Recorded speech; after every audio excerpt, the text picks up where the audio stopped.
नामस्मरण करेंगे और एक मानसिकता बनाएंगे। वंदना जी बार बार वंदना, वंदना जी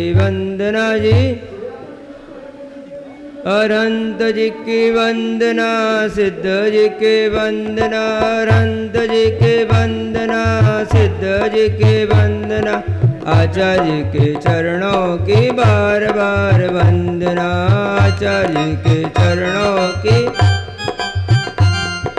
वंदना जी बार बार वंदना, वंदना जी बार।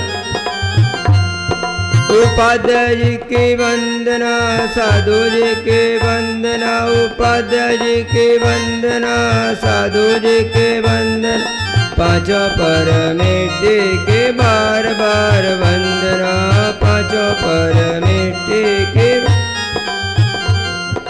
वंदना जी बार बार वंदना, वंदना जी बार बार। चैत्य जी की वंदना, चैतालय जी की वंदना, चैत्य जी की वंदना, चैतालय जी की वंदना, जिन धर्म के चरणों की बार बार वंदना, जिन धर्म के चरणों की बार वंदना जी बार बार वंदना, वंदना जी बार बार वंदना।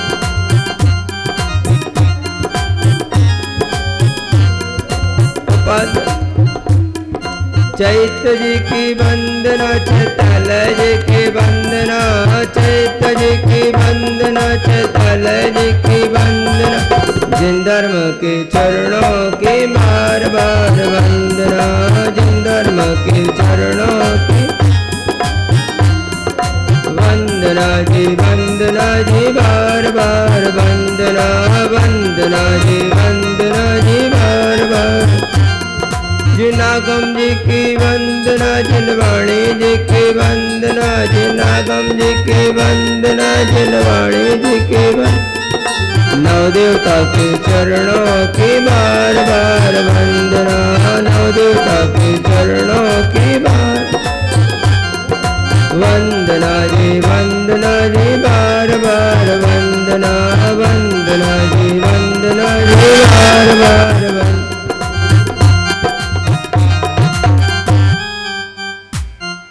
आदि प्रभु की वंदना, बाहुबली की वंदना, आदि प्रभु की वंदना, बाहुबली की वंदना, पारस प्रभु के चरणों की बार बार वंदना, पारस प्रभु के चरणों की बार बार वंदना जी बार बार वंदना, वंदना जी बार बार।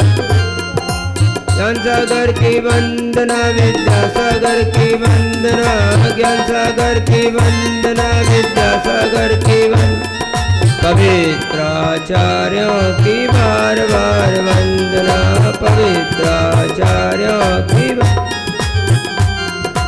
वंदना जी बार बार वंदना। बड़े पार्श्वनाथ भगवान की जय, पंच परमेष्टि भगवान की जय, दासांग जिन वाणी माता की जय, गुरुनाम गुरु आचार्य ज्ञान सागर महाराज की जय, आचार्य विद्यासागर मुनि महाराज की जय, परम्पराचार्य आचार्य समय सागर जी महाराज की जय, निर्यापक श्रोणिमुनि श्री समता सागर जी महाराज की जय, अहिंसा परमो धर्म की। संसार में चारों तरफ विपरीतताएं हैं, द्रव्य की, क्षेत्र की, काल की, भव की। विपरीतताओं के बीच में ही अपने परिणाम आपको बनाए रखना, यही चतुरता है, यही होशियारी है, यही समझदारी है और यही सम्यक दर्शन है, यही सम्यक ज्ञान है और यही सम्यक चारित्र्य। आप चाहें कि विपरीतताएं पहले हटें, अनुकूलताएं बने, और मैं उस समय धर्म ध्यान करूं, अपने परिणामों को संभालूं, तो संसार में ऐसी परिस्थिति कभी और कभी और कभी नहीं बनने वाली। चाहे काल चौथा हो, चाहे काल पंचम हो, चाहे पहला हो, चाहे दूसरा हो। ये बात अलग है कि पहले, दूसरे, तीसरे काल की विपरीतता में जीवों ने ऐसा पुरुषार्थ नहीं किया, इसलिए उसे भोग भूमि कहा जाता है। वैसी विपरीतताओं में जिनने पुरुषार्थ किया और कर सकते हैं, उसका नाम ही कर्म भूमि है। और जो लोग ऐसा पुरुषार्थ नहीं करते, वो कर्म भूमि होकर भी म्लेच्छ भूमि कहलाती है।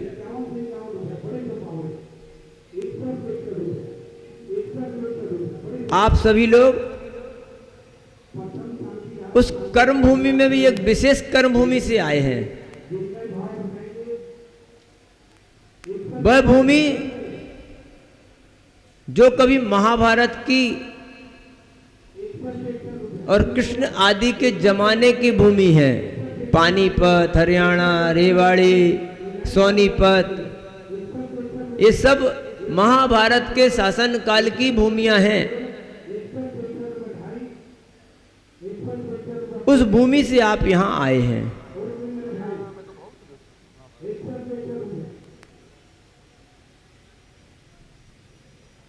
यहां पर चीख चीख कर रेवड़ी नहीं बांटी गई है। रेवाड़ी के लोगों, रेवड़ी ऐसी बांट दी गई फ्री, है ना। अगर रेवड़ी ऐसी बट गई है, तब भी आप अगर धर्म ध्यान नहीं कर पाए, तो समझना हमारा ये दुर्भाग्य होगा।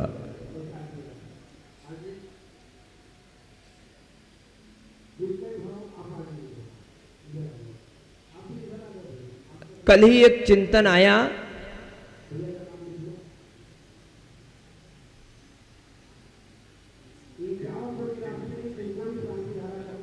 राजा श्रेणिक हुए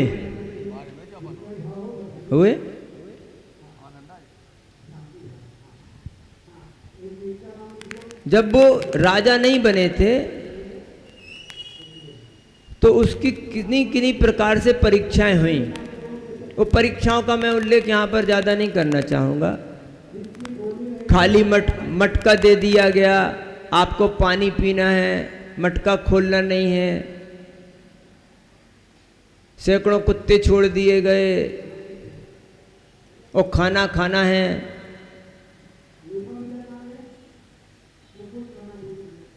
कीचड़ के रास्ते में से भेज दिया गया, इतना सा पानी रखा है, अब पैर भी धोना है, और कीचड़ के रास्ते में से निमंत्रण दिया गया है। आपको वो सब कथाएं याद होंगी, और भी बहुत सी कथाएं हैं।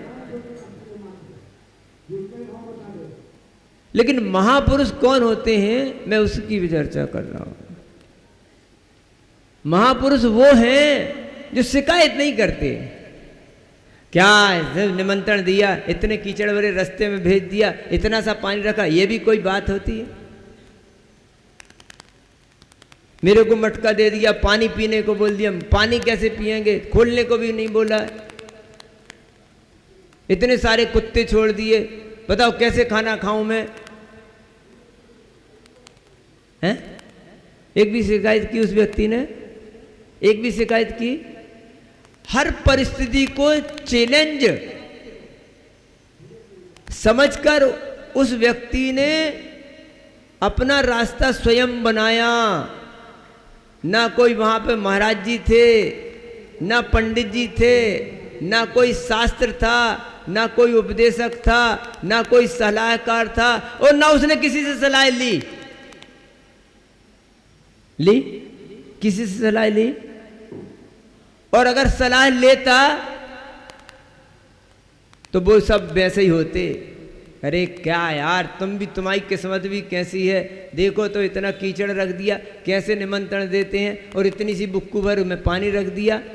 ये भी कोई बात हुई क्या?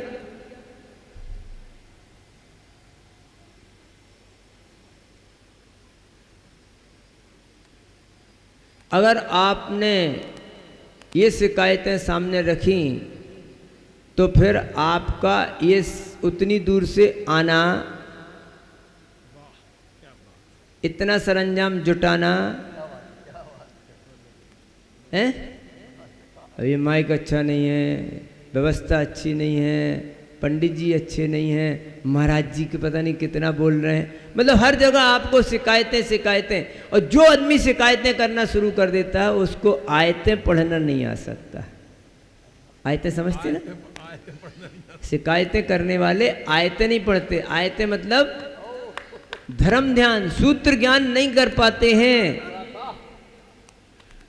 इसलिए अपन अपनी जिंदगी में शिकायतें करना बंद कर दो, अन्यथा आदमी शिकायतें लेके जन्म लेता है, शिकायतें लेके जीता है और शिकायतें लेके मर जाता है। उसके जीवन में कुछ आता ही नहीं। अब बताओ, माता पिता ने तुम्हारा जन्म दिया, काला बनाया, गोरा बनाया, किसी को लंबा बनाया, किसी को छोटा बनाया, है? कैसे घर में रखा, क्या नाम रख दिया, किसी के कान छिदाए, किसी के कान नहीं छिदाए, हैं? कहीं अंग्रेजी स्कूल में पढ़ाया, किसी हिंदी स्कूल में पढ़ाया, उसको अंग्रेजी पढ़नी थी, किसी को विज्ञान पढ़ना था, उसको अर्थशास्त्र में डाल दिया, उसको देश विदेश में पढ़ना था, उसको छोटी गुरुकुल में डाल दिया। आप जहाँ तक चलो वहाँ से शिकायतें हैं। और अगर आपने उन सब बीचों में जिसको कंप्रोमाइज करना सीख लिया तो ध्यान रखना, वो ध्वजा तिरछी हो जाए, पानी बरस जाए, धूप पड़ जाए, कोई बीमार पड़ जाए, तब भी जो व्यक्ति संतुष्टि का अनुभव करता है, जिसके अंदर बहुमान होता है। हमारे पंडित जी लोग, विद्वान लोग, आपको मैं थोड़ी सी इन बातों पे ले जाऊं कि आपको बहिर्भूत दृष्टि पे ज़्यादा ले जाते हैं। और ये बहिर्भूत दृष्टि जब हमारी होती है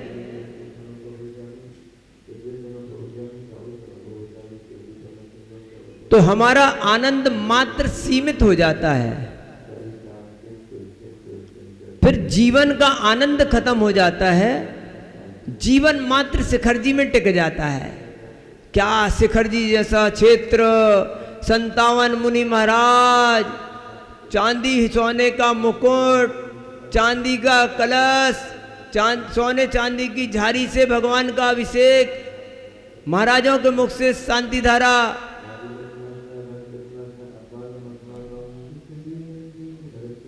अब आपका आनंद मात्र और मात्र 8 दिन तक ही रहा।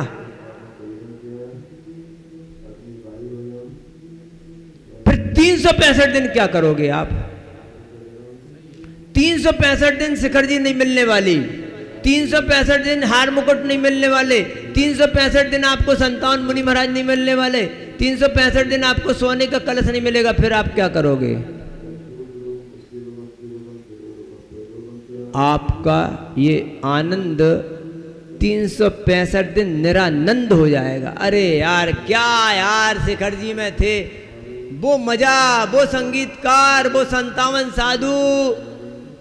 अब आपको रेवाड़ी के मंदिर में वो भगवान नहीं मिलेंगे जो आप शिखर जी में ढूंढ रहे थे।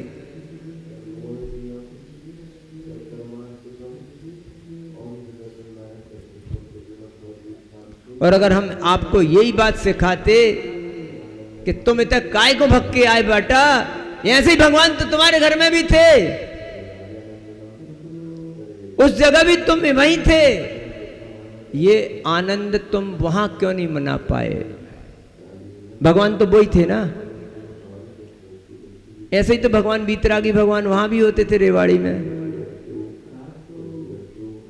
लेकिन हम ये बोलना चाहते हैं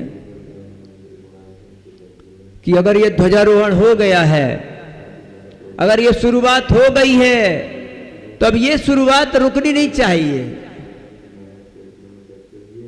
ध्वजा दिखाते ना, गाड़ी चालू हो गई, गाड़ी स्टार्ट हो गई। अगर ये शुरुआत अगर तुम्हारी शिखर जी से हुई है, इन मुनि महाराजों से हुई है, इन भगवंतों के चरणों में हुई है, इन स्वर्ण कलशधारी से हुई है, इन माइक स्पीकर से हुई है, भैया शादी तो ऐसे ही होती ना, बैंड बाजे के साथ, घोड़ा दौड़े में, हार मुकुट के साथ। फिर जिंदगी भर थोड़ी रहते, फिर जीते हो कि नहीं जीते हो, जीते कि नहीं जीते, कि जब तक हार मुकुट होगा तभी तक शादी, और फिर इसके बाद अगर शुरुआत ऐसी हुई है तो ये शुरुआत अब रुकनी नहीं चाहिए। आपके जीवन में वह शुरुआत हुई है तो वह रुके नहीं। जैसे शादी तो तामझाम से होती है, फिर बाद में तामझाम रहता क्या भाई, लेकिन शादी तो रहती है ना। इसी प्रकार आपका जीवन अगर शुरू हुआ है तो यह ध्वजारोहण आपका जीवन में बता रहा है कि अब हमारे जीवन में जो धर्म की शुरुआत हुई है अब वो रुके नहीं, बढ़ती ही जाए। कैसे बढ़ती जाए, कैसे बढ़ेगी? झंडा ऊंचा रहे हमारा। तो झंडा ऊंचा कैसे होगा? झंडा नहीं ऊंचा होता, डंडा ऊंचा रहे हमारा। झंडा तो उतना ही है, झटना उतना ही है, डंडा ऊंचा रहे हमारा, रस्सी ऊंची रहे हमारी। अब आप अपने परिणामों को जितना उठाएंगे, जितना जैक लगाएंगे, जितना उत्साहित होकर रहेंगे, आपका झंडा ऊंचा होता जाएगा। झंडा नहीं होना, क्या होना? डंडा ऊंचा करना है, झंडा नहीं ऊंचा करना। झंडा तो जितना बड़ा है आई, नहीं समझ में आई? आई ना? तो अब ऐसा मत समझना। देखो भाई, बच्चा जब स्कूल जाता है, हाँ बेटा स्कूल जाओ, हाँ जाओ, तुमको टिफिन मिलेगा, चॉकलेट मिलेगी, घड़ी मिलेगी, साइकिल मिलेगी, है ना? फिर जब चला गया फिर हर समय चॉकलेट। बड़ा बच्चा चॉकलेट आदि के लोभ में स्कूल नहीं जाता, वो अपने जीवन को उन्नत बनाने के लिए स्कूल जाता।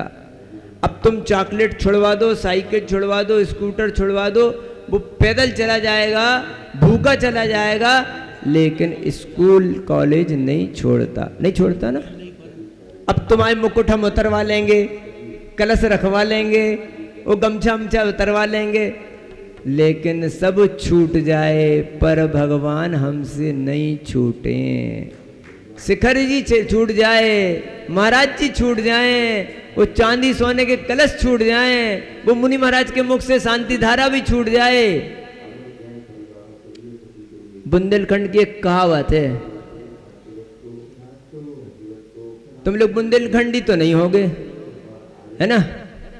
लपकी गाय गुलेंदा खाए, बार बार महुआ तक जाए। नहीं समझ में आई? है? हमको क्या पता कि मैं ना समझ लोगों के बीच में प्रवचन कर रहा हूं। एक बार किसी चीज की रुचि लग जाती है, फिर वो रुचि छूटती नहीं। कहने का मतलब ये है, एक बार गाय महुआ के जो फूल टपकते ना मीठे मीठे, तुम्हारे एरिया में तो महुआ होता नहीं ना, तो वो बार बार वही महुआ खाने को जाती है। बच्चे को एक बार किसी चीज की रुचि लग जाए तो फिर उसे बोलो।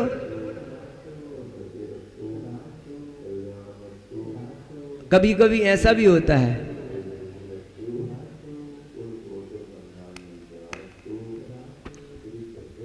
जब पहली बार कोई तंबाकू खाता है, पहली बार बीड़ी पीता है, ठसका लगता है, चक्कर आते, गन्नाटा आता है। अभी तो आ गए, अरे यार कहाँ फंसा दिया, कहाँ ले आए, ये व्यवस्था नहीं, वो व्यवस्था नहीं है, अरे कहाँ।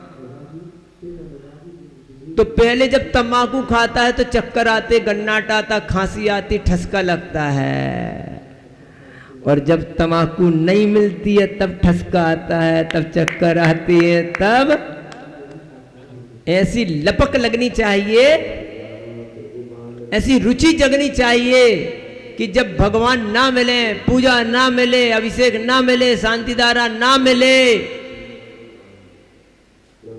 तो आपकी बेचैनी बढ़नी चाहिए। समझना, आपको सही धर्म का ध्यान हो गया है। तो ये जो ध्वजारोहण हुआ है ये आपके लिए शुरुआत है, और ये शुरुआत अब रुकनी नहीं चाहिए, ऐसा मेरा भाव है। ये जो ध्वजारोहण आदि होता है वो बहुत कई प्रतीकों को लेकर देता है। 3 कटनियों के ऊपर एक ध्वजदंड लेकर उसमें ध्वजा लगी, उसमें 2 रस्सियां लगी हैं, 3 रत्नत्रय की कटनी है, धर्म रूपी दंड है,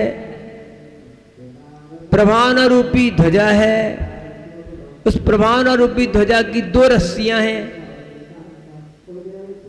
एक रस्सी से नहीं होगा, एक रस्सी से धर्म प्रभावना नहीं होगी। आप होते, हम ना होते, हम होते और आप ना होते, फिर ध्वजा फैर जाती, ऐसी मजमा जमता, ऐसी भीड़ होती, ऐसा आनंद आता। कर लो अपने अपने में। अब जे भी क्या करें बेचारे, दूल्हा अकेला थोड़ी नाचेगा, नाचेगा तो बाराती, लेकिन बिना दूल्हे के नाचेंगे नहीं, ये भी दिक्कत है। दूल्हा हो और बाराती ना हो, बाराती हो लेकिन दूल्हा ना हो तो आनंद नहीं आएगा। तो वो 2 डोरियां हैं जिसको श्रावक और साधु की डोरी बोलते हैं। श्रावक और साधु की डोरी से ही वो धर्म प्रवाहना होने वाली बंधु ध्वजा फहरेगी। इसलिए आपका भी सहयोग प्रार्थनीय है और हमारा भी सहयोग प्रार्थनीय है। तो आप समझदार हैं, बड़े बड़े शहर से आए हैं, छोटे में बातें समझ जाते हैं। कोट वर्ड में बातें होती हैं फोन पे, हाँ भेज देना, 2 खोखा, 4 ब्लाउज, 3 पेटीकोट, समझ में आ गए। खोखा का मतलब 1 करोड़ है ना। तो तुम लोग ऐसे खोखे मोखे में समझ जाते हो, मेरी बातें समझ गए हो गए। मूल बात यह है, अगर हमारे जीवन में शांति आई है, हमारे जीवन में धर्म की शुरुआत हुई है, तो इन पंचेंद्रीय विषय भोगों में उसे गमाना नहीं है। ये पंचेंद्रीय विषय भोग हमारे लिए साध्य नहीं है। ये सिर्फ और सिर्फ प्रारंभिक श्रावकों के लिए हैं। और हमें तो लग रहा है इसमें सब नए और पुराने सब मुकुट और सज के बैठे होंगे। इसमें ऐसा एक भी नया श्रावक नहीं हो जिसने पहली बार मुकुट पहना हो। सबने बार बार पहने, बार बार उतारे। तो अब ऐसी विरक्ति आनी चाहिए कि इन ताम झाम शोर गुल बाजा गुजी में आनंद ना आके हमारे लिए सामायिक में, हमारे लिए ध्यान में, हमारे लिए निष्प्रवृत्ति दशा में, वो चाहे निष्प्रवृत्ति दशा किस रूप में भी आए, उसमें आनंद आना चाहिए। जिन शासन निष्प्रवृत्ति दशा को मान्य करने वाला शासन है, लेकिन ये बात अलग है कि उसकी शुरुआत प्रवृत्ति से ही होती है। हमारे मुनि महाराज, हमारे तीर्थंकर जब मोक्ष गए थे, मनोयोग निरुम्बदी, वचन योग निरुम्बदी, काय योग निरुम्बदी, मन के योग को, वचन के योग को, काय के योग को मिटा के मोक्ष गए हैं। तुम्हारे जैसे ये सज धज के और माइक स्पीकर और संगीत के साथ कभी धर्म ध्यान नहीं होगा। ये बात अलग है, हम उसका निषेध नहीं कर सकते, लेकिन ये अंतिम नहीं है, ये ध्यान रखो। ये मात्र शुरुआत है। अंतिम तो निष्प्रवृत्ति दशा ही है। और अगर आपको इस प्रवृत्ति में आनंद आता रहा और ये पंडित जी ब्रह्मचारी और भैया जी तुमको झुमाते रहे, हाँ एक बार अब भक्ति और होने दो, ये नाच गान, ये ताम झाम, ये कमर और हाथ मटकाना, अगर आपको इसी में आनंद आया और आपको इसी में आनंद दिलाया गया तो बंधु तुम जैन धर्म से दूर हो। बहुत सुंदर। निष्प्रवृत्ति दशा में ये बात ध्यान रखना, जब सुई में धागा लगाते हैं तो पानी लगा के लगाते हैं। अब अच्छे पानी बोल रहे, थूक लगा के लगाना पड़ता है ना। तो इस तरह का ये थोड़ा सा थूक थाक है, शुरुआत है। लेकिन निष्प्रवृत्ति दशा ही अपना लक्ष्य होना चाहिए। आपको मुनि बनना है, आपको मुनि ही नहीं बनना है, आपको निष्प्रवृत्ति दशा में वहां पर मात्र हाथ पर हाथ, नासा दृष्टि और पैर पर पैर हो, वही आपका लक्ष्य हो। और यही लक्ष्य आपको सीखना और सिखाना चाहिए। मैं तो इसी की चर्चा करता हूँ, मुझे इन सब चीज़ों में आनंद नहीं आता है। और जितने से कम स्पीकर बजे, और दूसरी बात ये बोलता हूँ, दूसरों को दुख देना धर्म नहीं है। जितना ज्यादा स्पीकर बजेगा, जितना ऊंचा स्वर होगा, उतना ही जीवों को, कम से कम हम जीवों को तो खास करके हो गई, आपके बाजू में बैठे हैं, तो कम से कम स्वर में, कम से कम नाच गान में अपन अपने भगवान को रिझाएं, समझाएं। हमारे भगवान तना बहरे भी नहीं है, वे जल्दी से सुन लेते हैं, है ना। आपके मन की सुन लेते हैं तो आपकी वचनों की तो सुन ही लेंगे। इसलिए हम बार बार बोलेंगे, निष्प्रवृत्ति दशा के प्रति आपकी रुचि बढ़े, स्वाध्याय के प्रति। अब प्रवचन की बोल देंगे कोई नहीं सुनेगा, उतनी दूर से तुम इधर भग के आए हो। अब चलो पवित्र जी तुमको ध्यान कराएंगे, पवित्र जी तुमको एक स्वाध्याय कराएंगे, तो तुम 8 दिन तक इतना रुकते और न जी 1 लाख 2 लाख रुपए रोज के खर्चा करते, जिसमें हमारी जीवन का, हमारी आत्मा का हित है। उस चीज को सीखने की, समझने की किसी को फुर्सत नहीं है। सिर्फ बल्ब खोलेंगे, कोई कमर सा हटाएगा, कोई कुछ करेगा, इसके लिए बहुत आनंद आया, मुकुट पहने, ये करे वो करे, लेकिन इसमें आपका हित नहीं है। शुरुआत हो सकती है लेकिन अंत हमारा उसी में है जिसमें निष्प्रवृत्ति दशा है, ज्ञान ध्यान है। तो स्वाध्याय के प्रति, सामायिक के प्रति अपनी रुचि को बढ़ाइए जब आपको अवसर मिले। इसके लिए आपको सरंजाम की जरूरत है, लेकिन उस ध्यान के लिए आपको सरंजाम की जरूरत नहीं। रात के 12 बजे, 2 बजे, 1 बजे, जब भी आपको स्वाध्याय करना हो स्वाध्याय कीजिए, जब आपको ध्यान करना तब ध्यान कीजिए, जब आपको अच्छे परिणाम करना तो अच्छे परिणाम कीजिए। आप कर सकते हैं। शेष बातें फिर कभी आपसे मिलेंगे। हमें पता भी नहीं चल रहा है यहाँ पर कितनी घड़ी रखी है। तो 2 लाइन आचार्य के लिए बोल के छोड़ देता हूँ, और उसमें सब चीज़ आ रही है। तुम कितने खूबसूरत हो, तुम कितने खूबसूरत हो, तुम मेरी सबसे बड़ी ज़रूरत हो।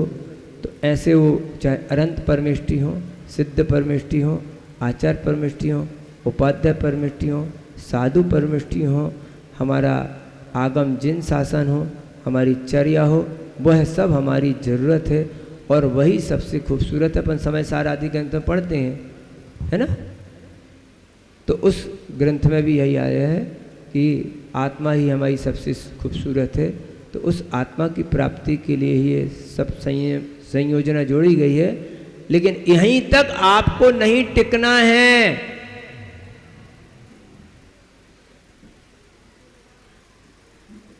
और नहीं तो अभी रेवड़ी तो ऐसी बांट दी गई, फिर रेवड़ी हम चीख चीख के बांटेंगे।